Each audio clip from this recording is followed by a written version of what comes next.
սովետական Ադրբեջանը հստակ իրականացնում էր մի ռազմավարություն,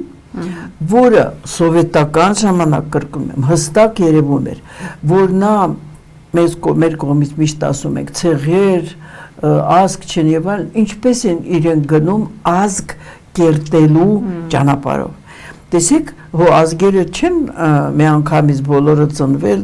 եւ հասել են մեր, բացարձակապես նրանք հստակ հասկանալով, որ ստեղծվել են արհեստական, այո, Թուրքիայի կողմից, որպես միջ Կիպրոսը երկրորդ թուրքական պետություն ստեղծելու ռազմավարության ներքո դեռ 1918 թվականին նրանք հրաշալի գիտեին։ Մենք որպես սիրում ենք կրկնել աղգոյունլու, գարագոյունլու, այո, նրանք ավելի լավ գիտեին եւ կարող են 32 ցեղերի անուններն էլ հենց դրա հիման վրա, այո, Թուրքիայի օգնությունը միշտ եղել է, դա միջև անգամ սովետական ժամանակ առաջի քարտուղարներից մեկին Բագիրովին դատել են նրա Թուրքիայի ազգայնականների հետ կապի պատճառով, դա եղել է 50-ական թվականների սկզբից, այսինքն նրանք միշտ աշխատել են, ունեին, եթե ոչ ինքնուրույն ստեղծված ռազմավարություն, ապա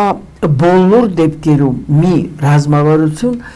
որին նրանք անշեղորեն հետևում են։ Հայաստանում երևում էր զարթոնքը, գիտական, բարձր գիտական այդ վերնախավը գիտնականների, մշակույթը, վերջապես տարբեր, օրինակ սոցիալական ոլորտը, օրինակ տնտեսական առումով, ժամանակին ես չգիտեմ հիմա որևէ մեկը հիշում է, որ Հեյդար Ալիևը մի այդպիսի կարգախոսով է հանդես եկել Շիրակո Շագայեթ Ադրբեջան, Հայաստանում եւ հետո Ադրբեջանում էր տարածվել է դրա շարունակությունը Պամագազինամ Արմենիա, որովհետեւ չէր կարելի համեմատել, իրոք Հայաստանը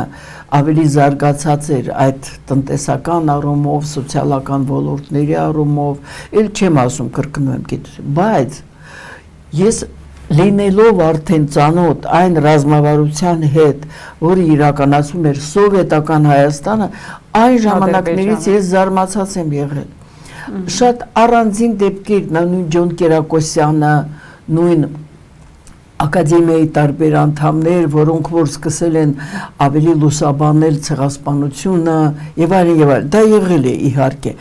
բայց ընդհանուր քաղաքականությունը կներեք վերին աստիճանի ապոլիտիկ էր այդ խոսքը այդպես օգտագործեմ։ Այսինքն ես մինչ այսօր պետք է ասեմ, չեմ տեսնում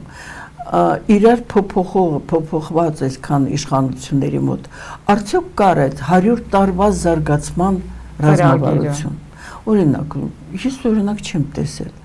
եթե կա լավ կլիներ, որ ավելի տարածված լիներ, որ ինձ նման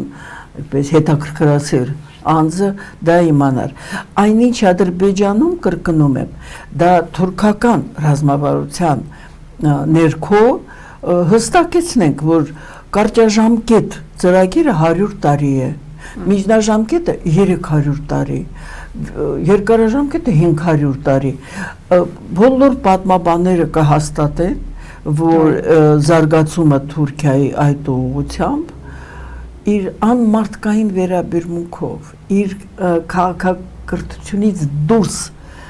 մեթոդներով եւ այլն, բայց նրանք իրականացրել են հզոր պետություն են ստեղծել։ Այո, եւ ստեղծել են այն պետությունը, որը կա։ Այս առումով ինձ համար զարմանալի չէ, որ Հայաստանը կարծես թե չի նկատում, որ իր շրջապատը եւ տվյալ դեպքում երկու հաստատ ցեղասպանական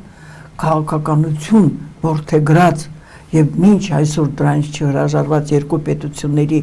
հետ առնչվելով եւ ինչ խաղաղության մասին խոսելով կամ բացարձակապես չունի ռազմավարություն ազգային պետության զարգացման, ինչի եմ ասում, որովհետեւ բոլոր շրջապատում պետությունների իրեն այդ ուղղությամբ են գնում ներառյալ եւ Վրաստանը